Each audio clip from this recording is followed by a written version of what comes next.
পুজো তো চলে আসলো, আর শপিং করব না, এটা কি কোনোদিনও হয় বলো তো? তো পুজোর সামনে ঝটপট করে আমার শপিং করাও কিন্তু শুরু হয়ে গেছে। মিশোর থেকে এই সেটটা আমি অর্ডার দিয়েছি, সেট নয় শুধু গলার আর কি।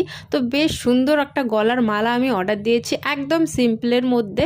তো অর্ডার দেওয়া হয়ে গেছে, খুব তাড়াতাড়ি কিন্তু মিশোর থেকে পার্সেলটা আমার এসেও গেছে।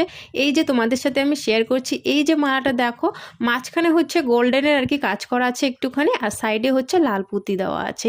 বেশ সুন্দর লাগছিল আমার কাছে, সিম্পলের মধ্যে খুব সুন্দর লাগছিল। চলো এবারে বেশি আর কথা না বলে মালাটা একবার তোমাদেরকে পরিয়ে দেখাই। দেখো তো কেমন লাগছে মালাটা পরে আমাকে, আর কেমন লেগেছে মালাটা সেটাও কিন্তু একটু কমেন্টে জানাবে। আমার তো খুবই ভালো লেগেছে, আমি সবসময় সিম্পল জিনিসও পছন্দ করি, সিম্পল জিনিস আমার খুবই ভালো লাগে। তো দেখো কেমন লাগছে আমাকে, অবশ্যই কিন্তু কমেন্ট করে জানাতে ভুলবে না। তো টাটা সবাইকে, সবাই ভালো থেকো, সুস্থ থেকো, আর সবারই পুজো ভালো কাটুক। টাটা।